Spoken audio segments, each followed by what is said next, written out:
सनातन धर्म चैनल पर एक बार फिर से आपका स्वागत है। आज की कहानी है ईश्वर बहुत दयालु है।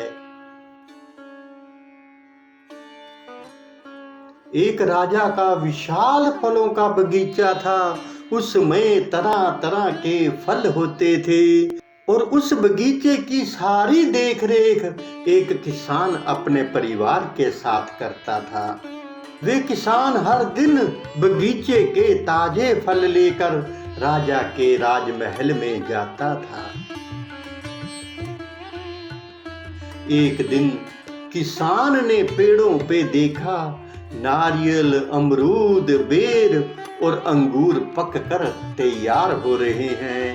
किसान सोचने लगा, आज कौन सा फल महाराज को अर्पित करूं।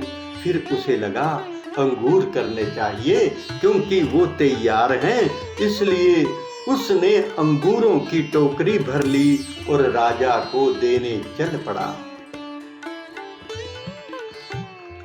किसान वह राजमहल में पहुंचा।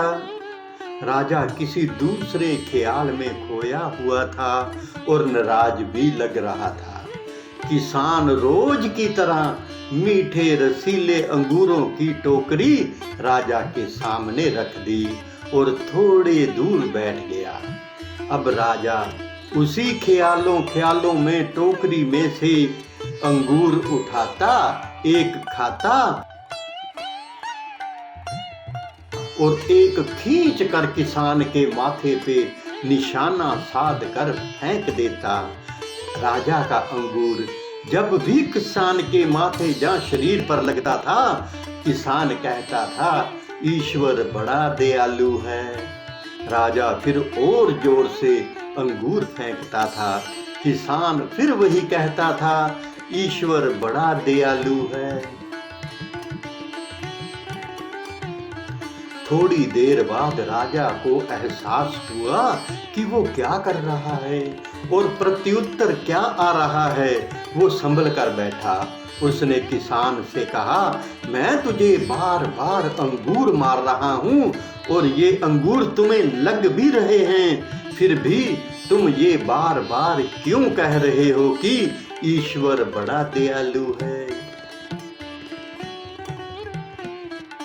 किसान ने नम्रता से बोला, महाराज, बागान में आज नारियल, बेर और अमरूद भी तैयार थे, पर मुझे भान हुआ क्यों ना आज आपके लिए अंगूर ले चलूं। लाने को मैं अमरूद और बेर भी ला सकता था, पर मैं अंगूर लाया। यदि अंगूर की जगह नारियल, बेर या बड़े बड़े अमरूद रखे होते तो आज मेरा हाल क्या होता। इसलिए मैं कह रहा हूं कि ईश्वर बड़ा दयालु है। कथा सार, इसी प्रकार ईश्वर भी हमारी कई मुसीबतों को हल्का करके हमें उभार लेता है, पर ये तो हम ही कृतज्ञ हैं। जो दिव्य कृपाओं का उपकार ना करते हुए उसे ही दोषी ठहरा देते हैं। मेरे साथ ही ऐसा क्यों, मेरा क्या कसूर। आज जो भी फसल हम काट रहे हैं ये दरअसल हमारी ही बोई हुई है।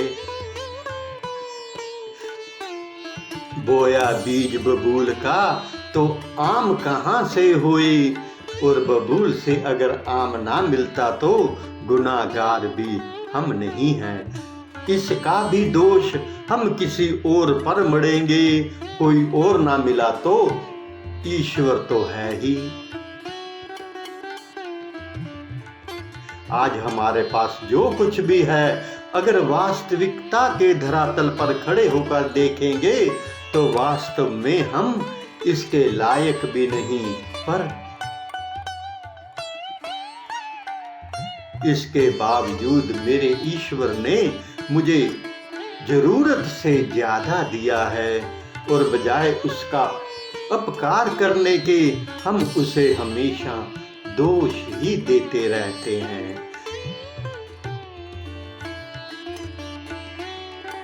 जय श्री राम।